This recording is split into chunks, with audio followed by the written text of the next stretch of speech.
नमस्ते everyone. Spiritual health की इस सीरीज में हमने पिछले एपिसोड में समझा था कर्मा थ्योरी को, जिसमें हमने बहुत डिटेल में कर्मों के बारे में समझा था और कैसे हमें अपने जीवन में आगे बढ़ना है ताकि ग्रोथ हो जाए। हमें मालूम पड़ा कि जो हमारा अल्टीमेट ध्येय है इस जीवन का वो है साधना। तो आज हम बात करेंगे डॉक्टर महेश परीख से साधना के बारे में। साधना क्या है, कैसे की जा सकती है और कैसे चुने कि ये साधना हमारे लिए कारगर होगी। सर, साधना क्या है? सबसे पहले तो ये सवाल है जी। साधना ये प्रक्रिया है जिसके जरिए हम इस अज्ञान को दूर कर रहे और आत्मज्ञान की तरफ बढ़े। वो जो लाइट आपने बताई थी, वो जो बल्ब है उसके ऊपर की जो कवरिंग्स हैं, जो लेयर्स हैं, उनको हमने दूर करना है। Correct. उनको एक एक करके उतारना है और उस रोशनी के साथ एक होना है जी। तो ये साधना है।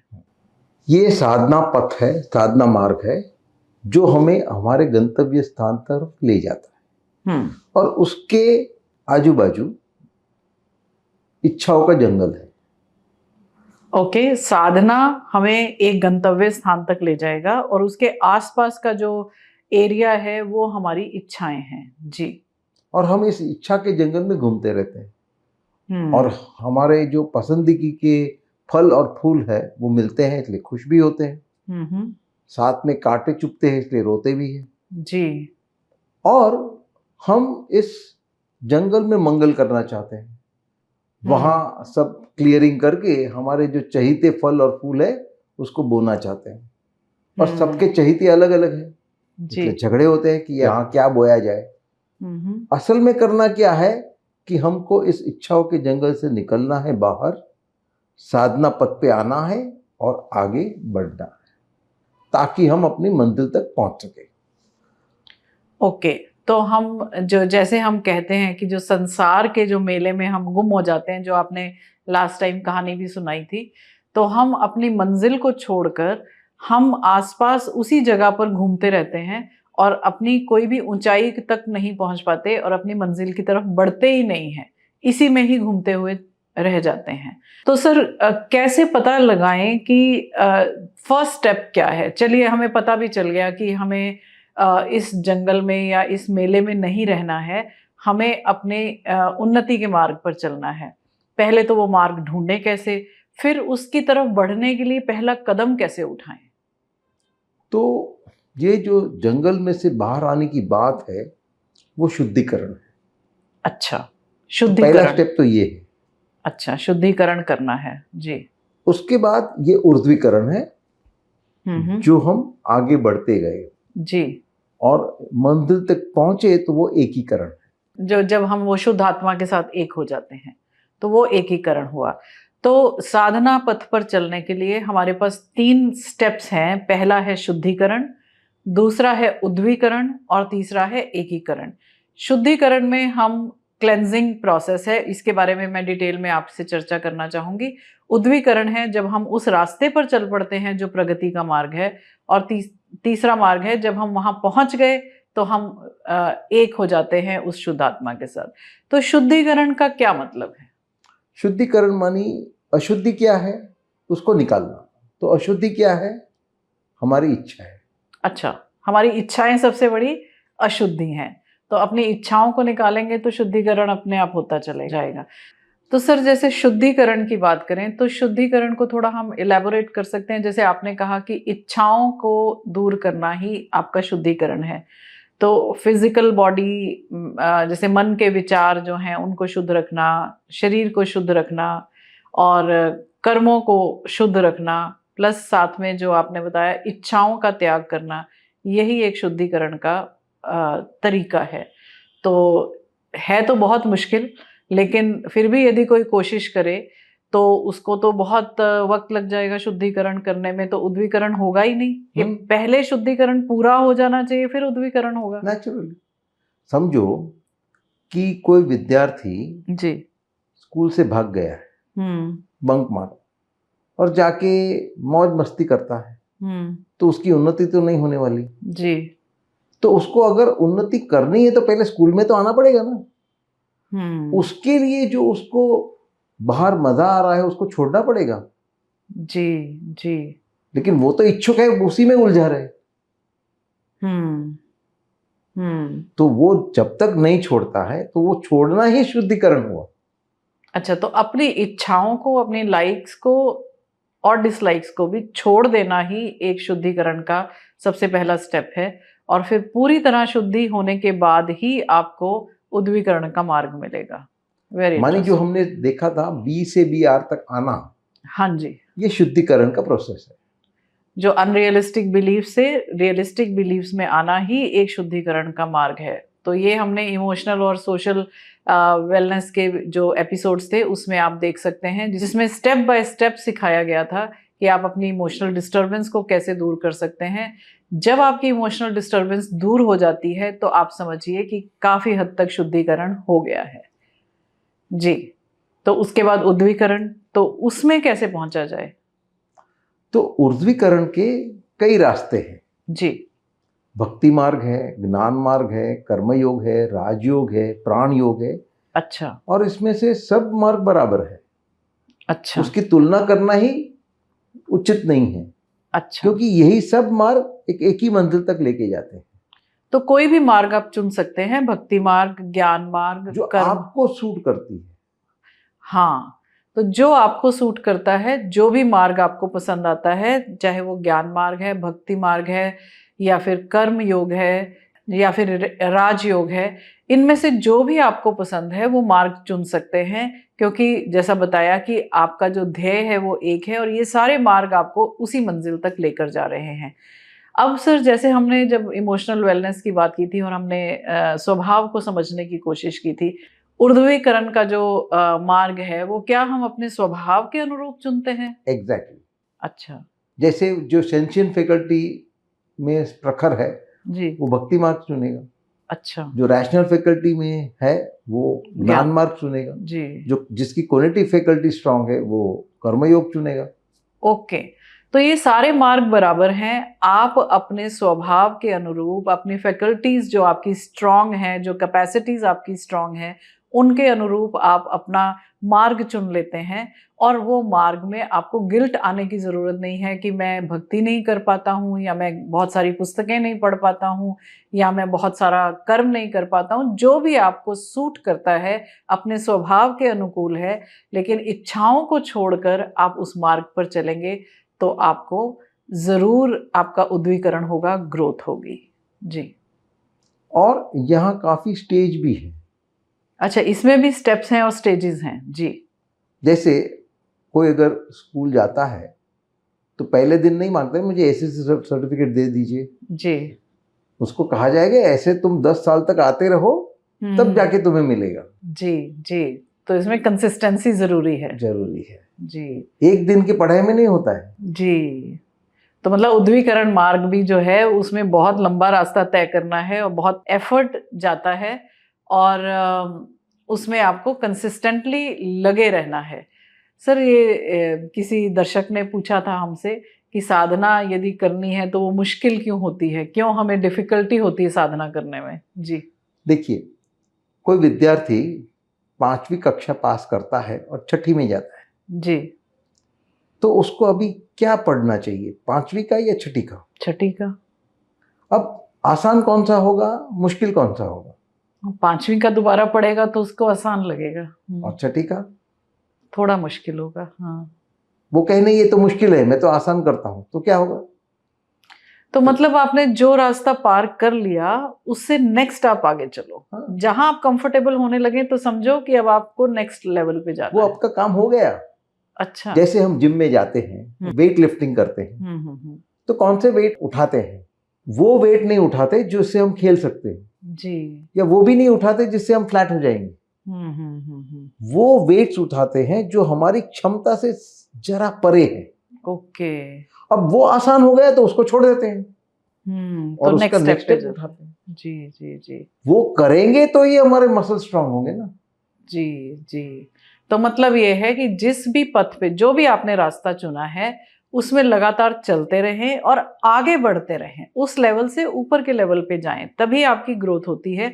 यदि आप कंफर्टेबल हो गए एक ही लेवल पर तो फिर आपकी ग्रोथ रुक जाती है, आपको लगातार नेक्स्ट स्टेप पर चलते जाना चाहिए। सर ये नेक्स्ट स्टेप कौन गाइड करेगा कि अब हमारा नेक्स्ट स्टेप आ गया है? हाँ, ये आपका अंतरात्मा की आवाज है, अंतरात्मा की वो ही आवाज। गाइड करता है। हम्म। लेकिन अगर आप उसके साथ जुड़े हुए हैं तो आप उसको सुन पाएंगे। जी। तो जैसे मैंने कहा, छठी की पढ़ाई उसके लिए मुश्किल है लेकिन उसके लिए उचित है। जी।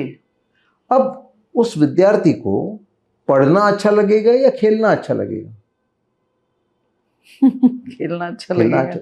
तो जब हम आसान करते हैं तो वहीं रुक जाते हैं, जब हम चहीता करते हैं तो हम भटक जाते हैं, खेलने चले गए। अब हम कहेंगे कि नहीं, मैं छठी का क्यों पढूं, मैं 10वीं का ना पढूं। जी।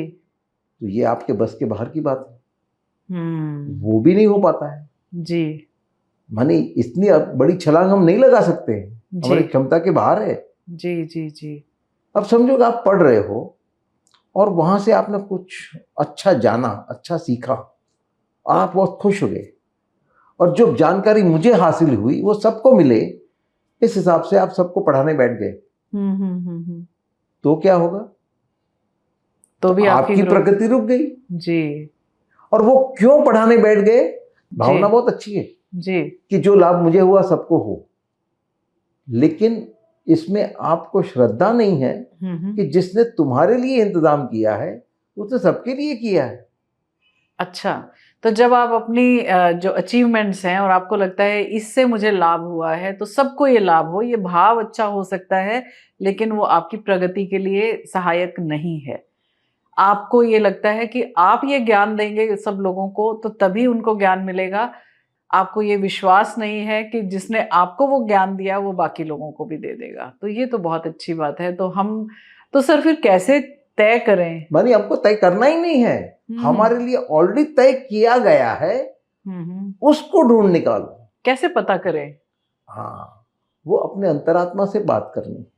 लेकिन हमको जानकारी की माध्यम हमारे लिए क्या है? हमारी ज्ञानेंद्रिय है जी।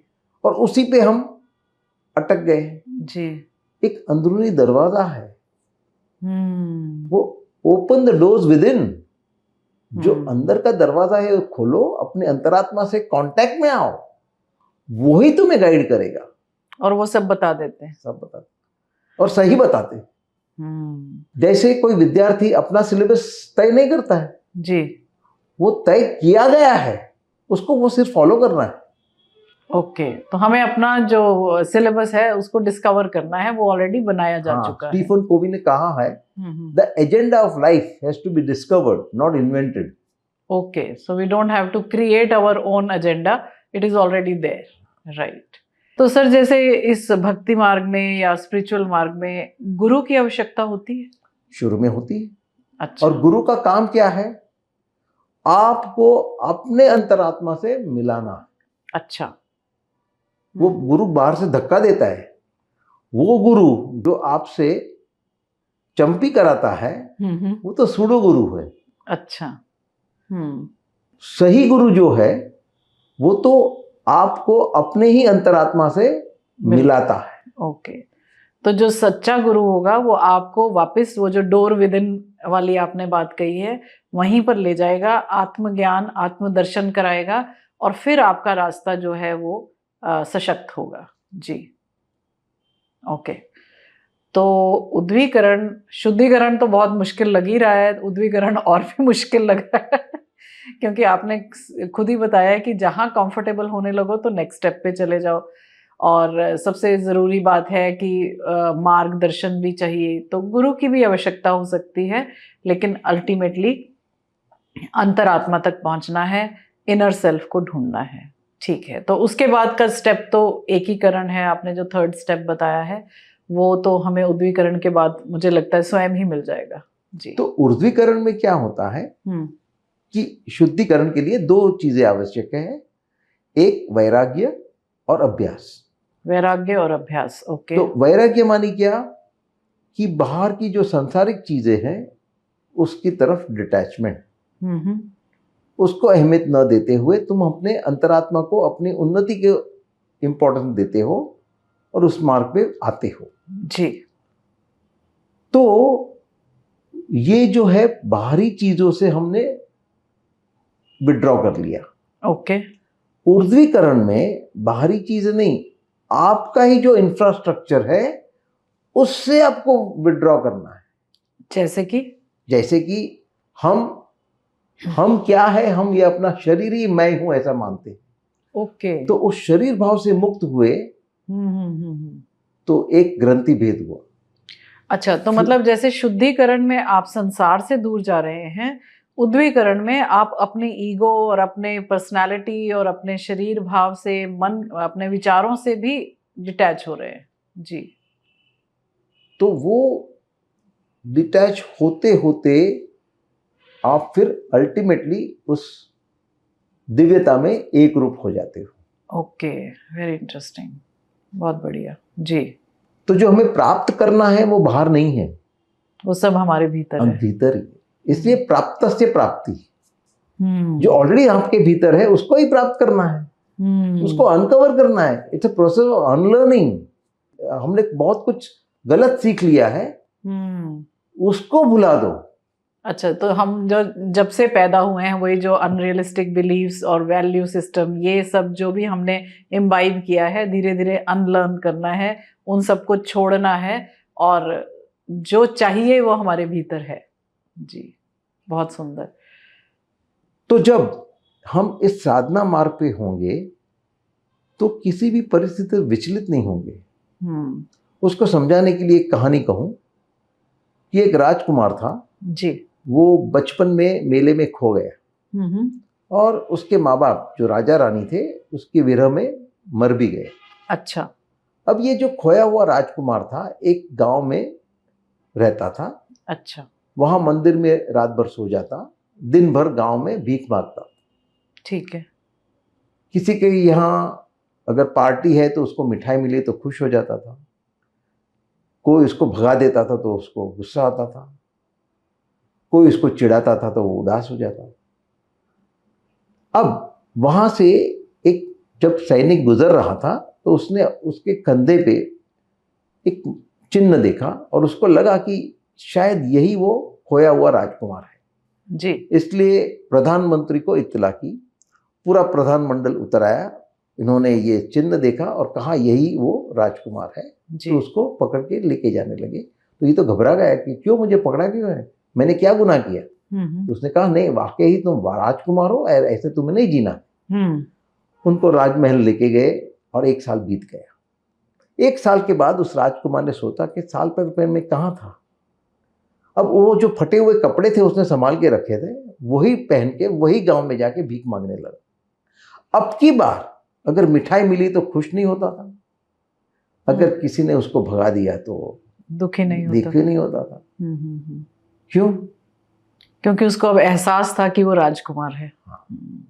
पहले भी वो राजकुमार ही था, पर भूल गया था और उसको मालूम नहीं था, और भिखारी का रोल अदा कर रहा था, लेकिन अपने को भिखारी मान रहा था।